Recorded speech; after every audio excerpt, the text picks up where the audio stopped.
is liberalism. Now, liberalism is, well, it's probably one of the more important political ideologies in existence, and in fact, most ideologies that are around today, that are important today, are either liberal ideologies or ideologies that respond to liberalism, by criticizing it in some way. Okay, so our job today is to understand firstly where liberalism came from. We'll briefly examine the history of liberalism. Where did it come from? What was happening in the world that led to liberalism being developed in some places? And where did it come from? Secondly, we'll identify the core principles that are common across all forms of liberalism. So we're going to learn today that there is no one liberalism. There's many types of liberalism. But even though there are some disagreements within liberalism, there are also some common features in liberalism. Things that we can say, well, if a person believes X, Y, and Z things, they're probably a liberal. Right? So our second job is to know what are these core principles in liberalism. And thirdly, we're going to hopefully understand the differences between different versions of liberalism. So I'm going to show you some different forms of liberalism today, and hopefully you'll understand the difference between all of them. Right, so as I said, liberalism is probably the world's dominant ideology. It gives birth to lots of different important concepts like human rights or things like that, which, whether you agree with them or not, they're big important concepts in the world of politics, and you'll respond to them in some way. Right? Now, the confusing thing about liberalism, as I mentioned in the previous lecture, is that in different countries, being a liberal means different things. So today, we're going to focus on the philosophical meaning of liberalism, as it's been understood throughout history, and as it was first understood before it got different meanings in different places. Right? So when we talk about liberals and liberalism, there are some key distinctions and concepts that can help us with this understanding.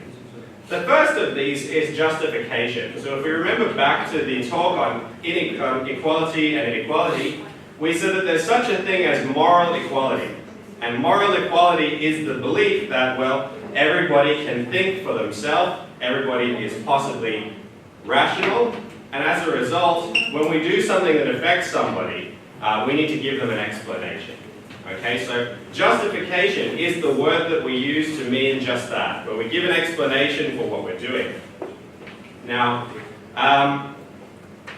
there are some political institutions that exist that are liberal by definition, that they give us freedom in some way. Now, the state is not one of those institutions. The whole job of the state is to take away people's freedom. Right? The police exist to use authority and force and all that sort of thing, right? So how does a liberal justify the state? How does a liberal justify something that takes away people's freedom while seemingly supporting a theory that promotes freedom? Right? So the way that liberals justify illiberal institutions is through a liberal justification, and we'll see that this is kind of a complex technique that they use later in the argument. So what we call contractarianism, I've underlined it because it's an important concept, is this idea that if you're a rational individual, if you're thinking right, you would agree to the state despite the fact that it takes away people's freedom, because it's in your individual interest to agree to the state. And this is why lots of liberal theorists say we should agree to the state despite the fact that it seems to take away from our freedom. The second type of distinction to make is between the Constitution and policy. Now, constitutions are extremely important from a liberal standpoint because they achieve a very important function. Liberals are obsessed with limiting the power that the government has, that the state has, and by doing that, maximizing the power that the individual has. And constitutions do exactly that. The main purpose of a constitution is to limit the power of government, is to sort of say, well, where does government's power stop, and then where do individuals' rights begin?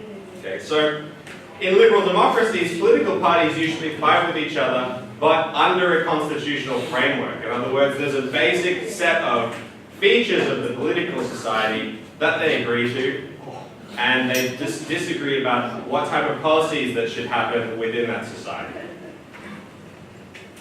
And then we have attitudes. So there's a difference between defending liberal principles in theory and popular attitudes towards liberalism. Now you should know by now that in political theory, we make normative arguments about what should be, about how society should operate, and something like that, right? Whereas in most of the rest of political science, we use empirical methods like surveys, and we say, well, what do people actually believe? You know, I could conduct a survey of the class right now and find out, well, what do you believe about, I don't know, the environment or women's rights or the Chinese Communist Party or anything that you want, right? And you would either tell me that you don't care, or that you dislike it, or that you like it, or some combination of the things, right? So that would be empirical fact.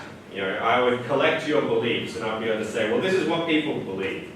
Now, as you know, in political theory, that doesn't really happen. We're trying to construct a moral reason for why we should accept certain political principles or not. Now, this brings us to the discussion of the four basic forms of liberalism. And there's four forms: tolerance, contractarianism, rights-based liberalism, and utilitarianism. And we can break liberalism into these four different types. And each of these four different types of liberalism engaged in a debate with each other, more or less. But they evolve at different historical periods. Okay, so the first is liberalism as tolerance. And the history of this idea begins in Europe in the 1500s and 1600s. And if we look at Europe at this time, the most important thing that we see is that there's a lot of conflict, a lot of wars being fought between different kingdoms. And these wars were religious in nature to a large extent. So there were sectarian conflicts. Yes, they were fought over territory, but they were fought over interpretations about what religion should be. Even more interesting is that they were fought within Christianity mostly, so about different interpretations of how Christianity should work. So such was people's zealotry or belief in the way that their religion worked, that even a small disagreement over religion could result in a major war. Okay, so there was large-scale religious conflict. Now, one of the events that occurred that sort of shaped the history of liberalism is the Protestant Reformation. So this is where Protestantism as a distinct part of Christianity gets formed. And I'll try and argue and show you why there's a relationship between Protestantism and liberalism, based on the fact that this interpretation of religion is individually focused. All right, so there's two major parts of the Reformation that establish this individual focus. Right? The question of how religious doctrine gets established, so what is religiously true and stuff like that, who decides what God wants and everything. And secondly, how are human beings saved in a Christian spiritual sense? Now, I don't know, you guys almost all went to some sort of Catholic-inspired school here, probably, mostly, right? So you should know, if you know nothing else about Christianity, you know they're obsessed with avoiding hell, right? Hell is bad, the worst thing ever, constant suffering and torment and pain and all that sort of thing. So the key thing about your life on this earth is to avoid going to hell after you're dead. Right, so getting saved is pretty important. So how do we get saved? Right, and we'll see that the Protestants had two specific answers to these questions that were very focused around the individual. Right, so Christianity is what we call a bibliocentric religion, in the sense that the whole religion revolves around a book, the Bible. You know, there are other bibliocentric religions, like Islam is a bibliocentric religion, revolves around the Quran. Judaism is a bibliocentric religion. There are other examples. Right? So, because the whole thing revolves around one book, that means that the people who can read and interpret that book are very powerful people within that religion. Right? And one of the ways that they maintained their power is by making sure that nobody could read it. I mean, in the first place, in this time, most people couldn't read. Right? Reading was a limited skill. I mean, these days, almost all of you can read, right? You're university students. But at that time, not everybody could read, okay? And certainly, most people couldn't read Latin. You know, if you spoke like French or English or something like that, your chances of being able to read Latin were very small, right? So, how did religious leaders maintain their monopoly over power? They made sure that religious teachings were done in Latin. and therefore that most people couldn't understand religion without their help. Right? So one of the first ways that the Protestant Reformation challenged this is by saying, well, there's no valid reason that if some people know how to read, that we can't print this religious text in a language that they understand. Right? People are rational. They can read the Bible for themselves. That allows them to connect with God themselves. You know, they don't need you to read Latin for them and to teach you what's right and wrong for them. They can read it for themselves. Right? And as an extension to this, some people then continue to argue and said that, well, if God's created people as rational beings who can read and do all that stuff, then you can experience God directly. You don't need the church anymore, right? You can just read the Bible for yourself, pray to yourself, talk to God yourself. Hopefully he doesn't talk back, you know, that sort of thing. And, you know, and then you can experience God for yourself. You don't need a collective institution to do it. And you can see that this creates the assumption of individualism in the spiritual domain for the first time, you know, which is an important foundation for this idea of political liberalism. You know, that if we can expect the individual to be important in the spiritual world, it translates into an individual's importance in the political world as well. So the next aspect of Christianity is this idea of salvation, which is where God saves you. Now historically, the Catholic Church said, well, if you do more good than bad in your life, as long as you don't commit any mortal sins, you know, you're going to get saved. God will look after you at the end. You know, and the Protestants challenged this idea by saying, well, it's not about how much good or bad you do. Right? Your personal relationship with God is the most important thing. You know, and you could do all of these good things in the world, but if your personal relationship with God is not good, you're not going to get saved, right? And this was important too because it kind of broke the church's authority. So that, well, you don't have to please the religious leaders anymore. You've got to have a good relationship with God yourself as an individual. So it creates this assumption that personal responsibility is now the most important thing. You're individually responsible for what happens to you after you're dead, right? And this is the foundation of liberalism. Skip that slide. And the Protestant Reformation is important for this reason. It gives you the theological foundation for individualism. You know, before this way of thinking, at least in Western society, there's no real individualist thought at all. Right? So this idea that individuals can, by themselves, study God, have a personal relationship with God, means that people are then personally responsible for their spirituality. Right? And this translates into the modern liberal view. If we're responsible for us spiritually, we're also responsible for our life in general. Right? This is a liberal assumption that we should be responsible for what happens to us in our life. Right? It's our job to take care of ourselves. So after a long series of wars fought over religion, it's pretty easy to see why people would accept arguments for religious tolerance. You know, convince somebody that you should go to another country and fight them because they slightly disagree with you about your religious perspective, then multiply that over several decades of war, and you're sort of dying and starving and suffering economic hardship, then of course, public opinion changed, and it became popular to accept this idea that, oh, what if we just let people believe things differently than us? Right? What if we just let them believe things differently? We'll let them believe things about religion that we don't believe, and they'll let us believe things that they don't believe, and we'll just agree to disagree. You know? So this means that tolerance became a central concept in political theory in most of Europe. And as a result of this tolerance idea, it generated a bunch of other liberal political theories, right? So toleration is weird because it lets us sort of approve and disapprove of something at the same time. I've said here that, you know, a Catholic person might believe that, well, the only way to really be saved spiritually is to agree with what the Pope says. You know, you can't disagree with the Pope. But they might accept that other people have their right to religious views also, including the right to disagree with you, right? And not agree with them about what they believe about religion. So we're both agreeing with somebody's right to believe what they want and disagreeing with what they actually say at the same time. Right? So agreeing to disagree. And, it seems like a common thing now. I don't know, you have this agree to disagree fights with people like your brother, your sister, your boyfriend, your girlfriend, that sort of thing. And it's pretty normal. Back then, nobody did it, right? This was novel, okay? If you disagree with somebody based on religion back in this time, it's like fight to the death until they change their mind. So this is new and novel.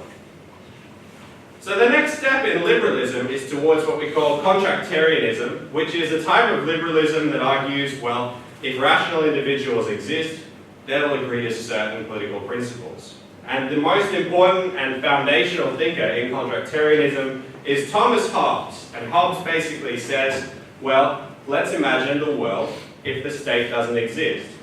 Let's imagine a state of nature.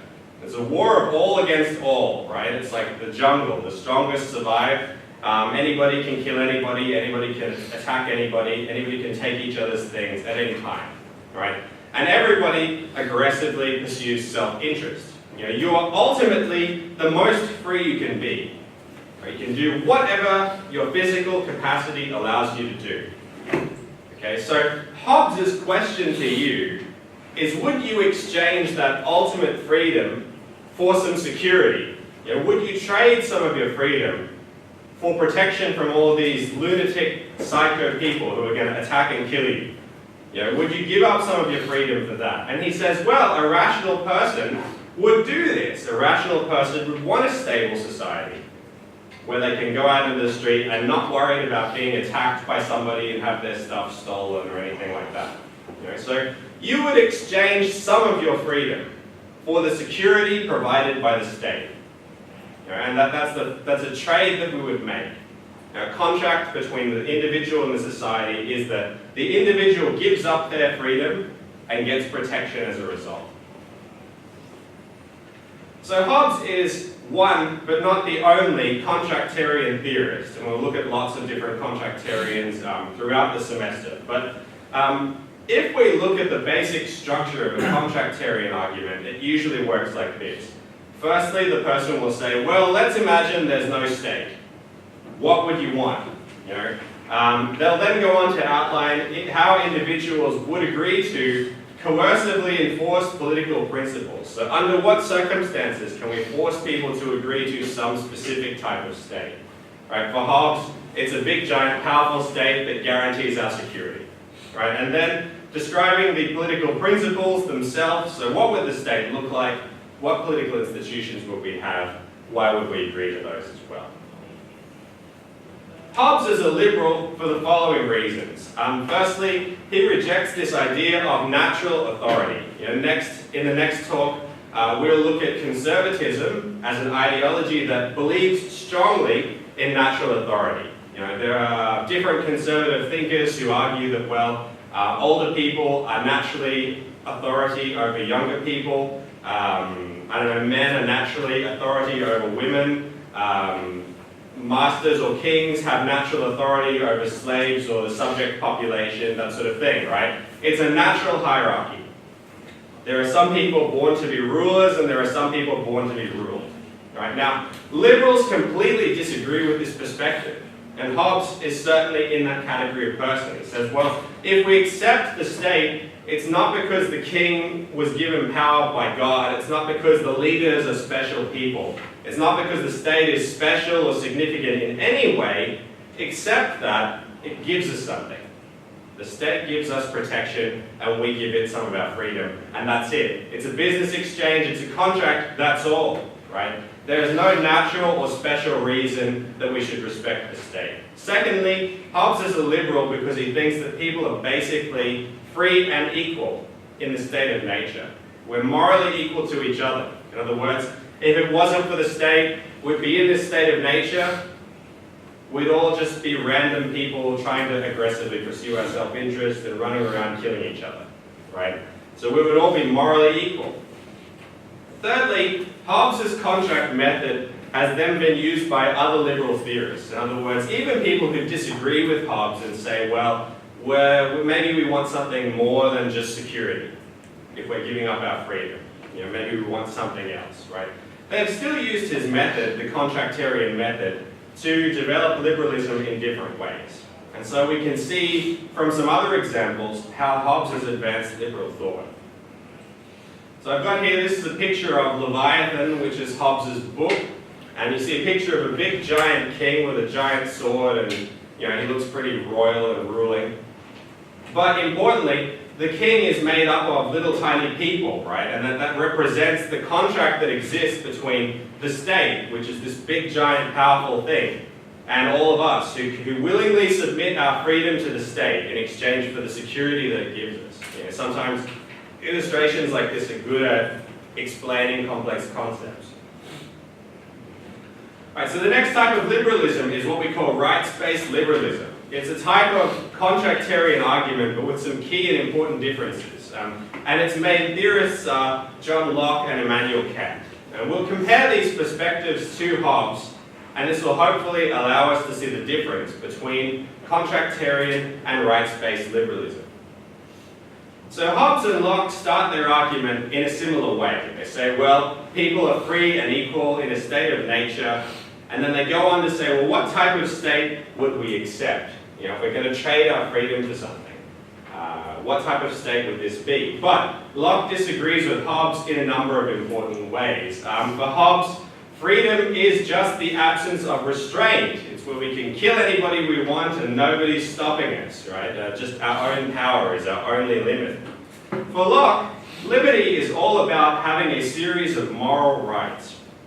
God is supposedly something that created us as a free person. That gives us a moral obligation to sort of maintain ourselves as a free person.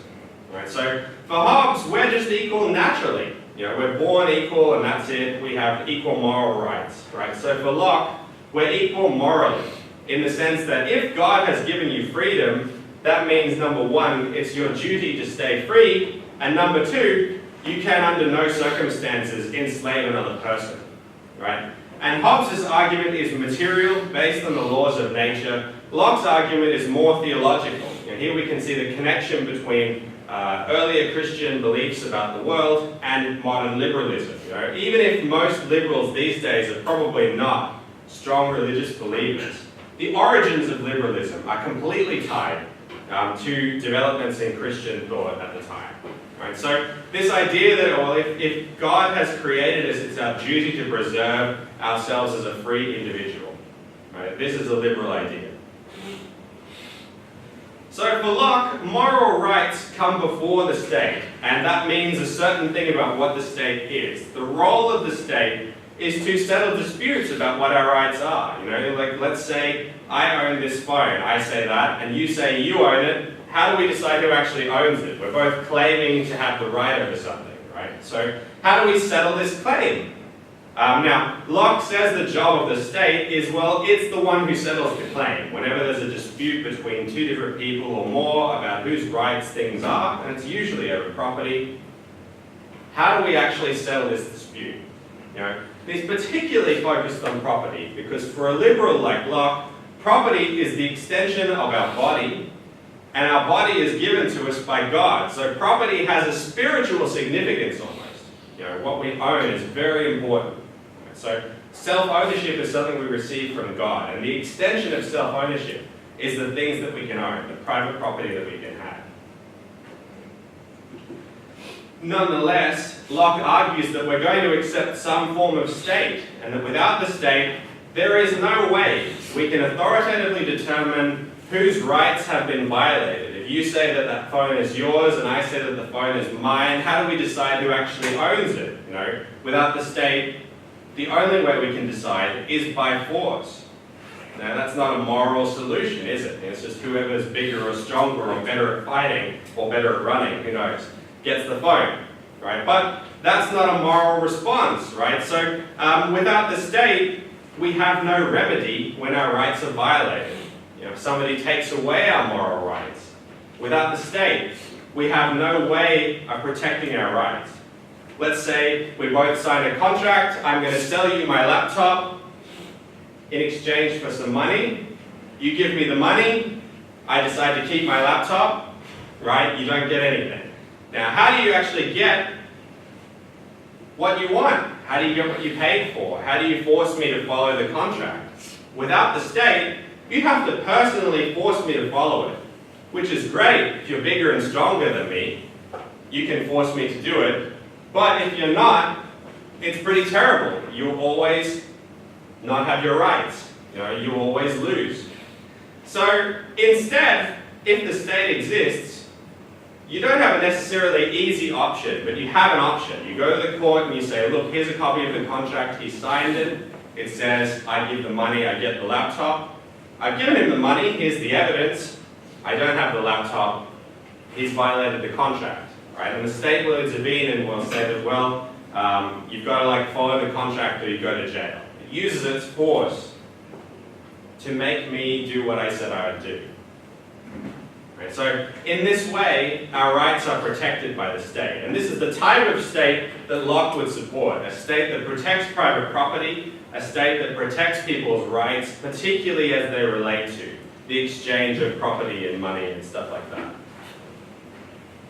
So Locke's main contributions to the liberal tradition are the following things. Firstly, he created the idea of what we now call side constraints, which is limits to what the state and the society can do to individuals. Before this type of thinking, most political theory was about, well, how do you get power, or what's the government's role, or what's the job of a ruler, or things like that. Right? Here's the first thinker to really systematically think of, are there limits to the state's power? Are there limits to society's power? To what extent can society force people to do things that they don't want to do? Shouldn't the individual be protected from the government, from the mob? Secondly, Hobbes says we give up our autonomy to the state, but for Locke it's a lot more conditional than that. Locke says we only have an obligation to the state if it's protecting our moral rights. If the state is not protecting our moral rights, Locke argues we should overthrow the state, replace it with a new state or something like that. We only have a moral obligation to the state as long as it keeps its part of the contract. And when it stops doing that, we have the right to take over and take power. So Locke's been really influential in creating important institutions in liberal democracy. For example, the American Constitution draws heavily on Locke's theory. If you want to understand why Americans are obsessed with guns, for example, the Second Amendment stuff, it comes straight out of Locke. It's like, well, if the government becomes tyrannical, if the government takes away your freedom, if the government violates your moral rights, you have the right to respond to that by overthrowing the government. You obviously need weapons to do that. That's where the Second Amendment comes from, right? It's straight out of Locke. Right, so the next theorist is Immanuel Kant. What can I say? One of the more annoying political theorists in existence. And one of the reasons for that is that he was a moral philosopher before he became a political theorist, right? So his moral theories have a big influence on his political theory. I don't know, I kind of think his creativity was overstated significantly because his key contribution is what we call the Categorical Imperative, which is really just an idea that's stolen straight out of the Bible as well, right? So if you understand Christian religious thinking, you know that this is not his idea. It's an idea he's stolen from Jesus almost. It's this idea that says, well, the basic summary of the Categorical Imperative is that we can only do things to other people that we would accept being done to us. If we can't universalize something, we shouldn't do it. In other words, if I'm thinking of killing one of you today, I would think to myself, would I want to get killed? The answer is no, I can't kill you, right? Pretty simple, right? Whereas if I was thinking of giving you a gift today, I would think to myself, well, would I want to receive a gift? The answer is yes, then I'm morally allowed to give you gifts, but not kill you, right? Hence the difference. So the Categorical Imperative says, if you want to do something, you have to accept it as a universal law. If you can't accept it as a universal law, it's probably an immoral thing, and you probably shouldn't do it. Right? A very simple standard. And again, straight out of the Bible, it's like, this argument that you should only do to other people what you would accept being done to itself. So not an original idea, and yet an idea that made him an extremely famous political philosopher. the implications of the categorical imperative are perhaps more important, right? Because this theory is telling us to think a certain way about people. It's telling us to think of people as having intrinsic value. In other words, you're valuable irrespective of whether you can do something for me, whether you're useful for me, right? You're just valuable by yourself. You know, you're valuable irrespective of what you can do for other people, the society, anybody, right? Individuals are intrinsically valuable according to this way of thinking, right? So what this means is that we should be treated as ends rather than a means to an end.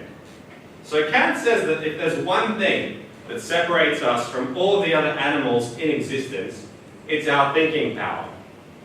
Right? Surely there are lots of animals that are better than us in other things, right? Some animals can run faster, some animals can swim longer, some animals can fly, stuff like that, right? They're much better than us, some are stronger.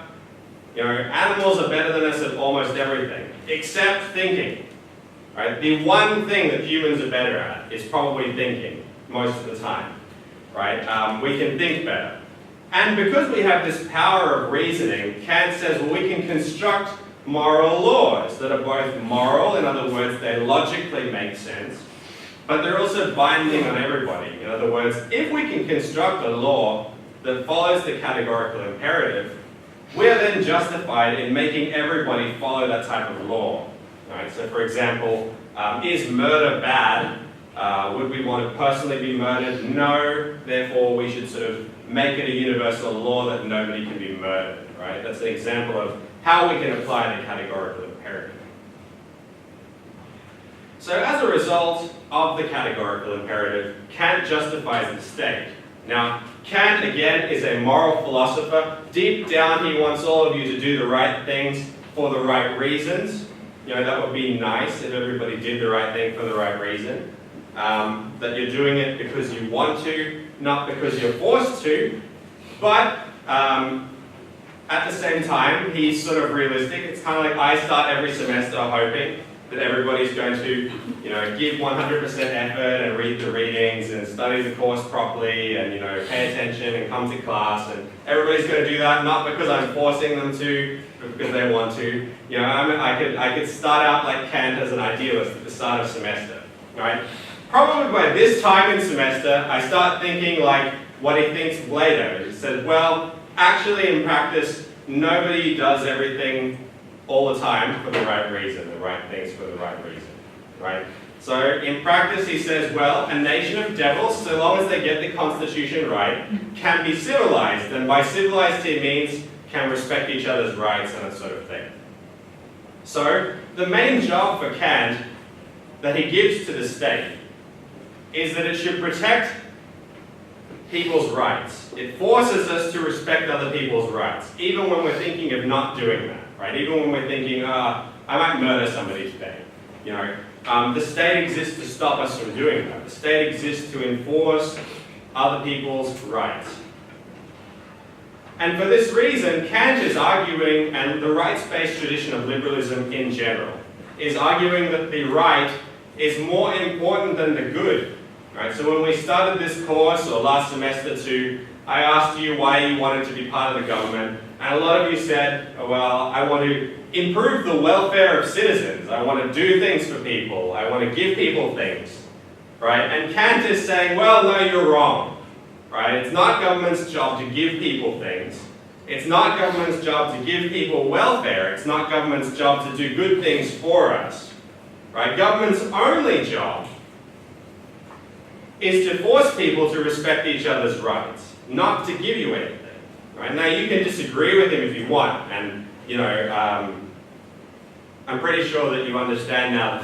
I hope that you do, but you should at least understand that, like, this perspective is arguing the state's job is very limited. It's to force people to respect each other's rights and no more. Right? So Kant, along with many liberals, argue for a limited state. A state that just protects people's rights and doesn't try to do extra things.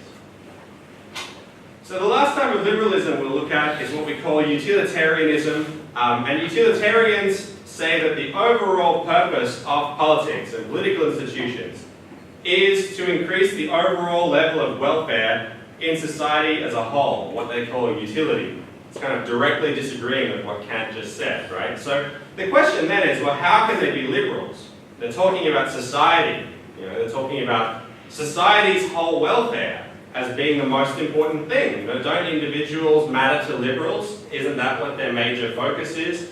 How do we reconcile this idea that liberals are focused on individuals and this idea that utilitarians are saying, which is that society is important? So we'll see here that the utilitarian approach shares the liberal roots of all of these other perspectives. So here I've got some pictures of Jeremy Bentham, John Stuart Mill, and more, and they have different definitions of what utility is. Bentham says utility is happiness. Mill says utility is pleasure. Moore says utility is an ideal state of mind. The common feature between all of these different things is that it's a mental state. Now I can sort of ask you, are you happy? I can ask you, do you feel good? I can ask you, are you calm in your mind?